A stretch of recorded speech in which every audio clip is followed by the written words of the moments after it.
Hello, everybody. This is Anna Karenina by Leo Tolstoy. Part 2, Chapter 27. Anna was in her room, standing before a mirror and fastening a final bow to her dress, with Anushka's aid, when the noise of wheels in the gravel driveway was heard. It's too early for Betsy, she thought, and looking out of the window she saw a carriage, and in the carriage the black hat and well-known ears of Alexey Alexandrovitch. How provoking! Can he have come for the night, she thought, and without taking time for a moment of reflection, and under the control of the spirit of falsehood which now ruled her, she went downstairs, radiant with gaiety, to receive her husband, and spoke with him, not knowing what she said. "Ah, how good of you," said she, extending her hand to Karenin, while she smiled upon Slyudin as a household friend. "You've come for the night, I hope," were her first words, inspired by the demon of untruth. "And now we will go to the races together. But how sorry I am. I'm engaged to go with Betsy, who's coming for me." Alexey Alexandrovitch frowned slightly at the name of Betsy. "Oh, I will not separate the inseparables," said he in his light, jesting tone. "I will walk with Mikhail Vassilievitch. The doctor advised me to take exercise. I will join the pedestrians and imagine I'm still at the spa."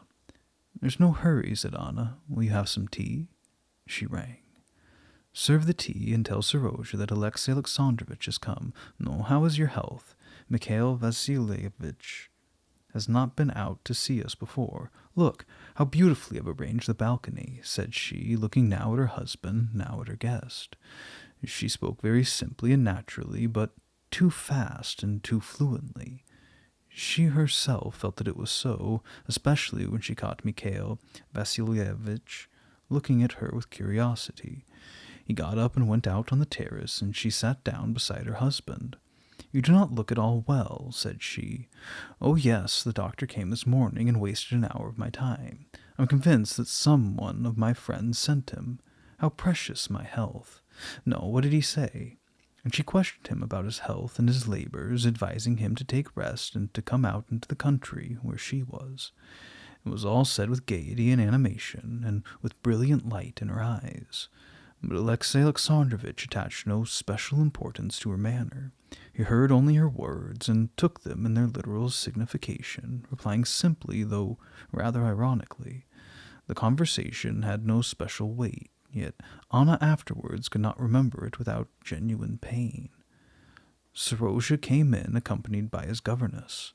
If Alexey Alexandrovitch had allowed himself to notice, he would have been struck by the timid manner in which he had looked at his parents.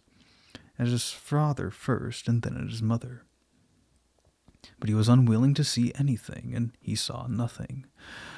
Young man, he's grown. Indeed, he's getting to be a great fellow. Good morning, young man." And he stretched out his hand to the puzzled child.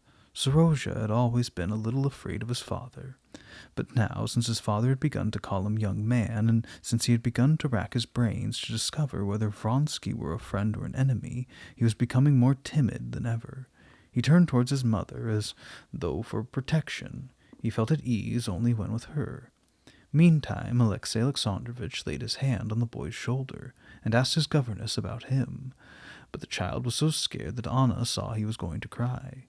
She jumped up, raised Alexey Alexandrovitch's hand to let the boy go, and kissed him, and took him out on the terrace. Then she came back to her husband again. "It is getting late," she said, consulting her watch. "Why doesn't Betsy come?" "Da," said Alexey Alexandrovitch, getting up and cracking the joints of his fingers. "I came also to bring you some money, for nightingales don't live on song," said he. "You need it, I have no doubt."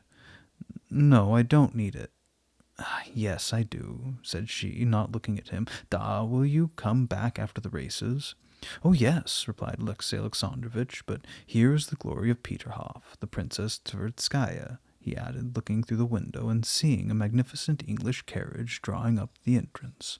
"What elegance! Splendid! No, let us go too." The princess did not leave her carriage. Her tiger, in top boots and livery, and wearing a tall hat, leaped to the steps. "I'm going. Good-bye," said Anna, kissing her son and giving her hand to Alexey Alexandrovitch. "It's very kind of you to come." Alexey Alexandrovitch kissed her hand. "No, till we meet again. You will come back to tea?"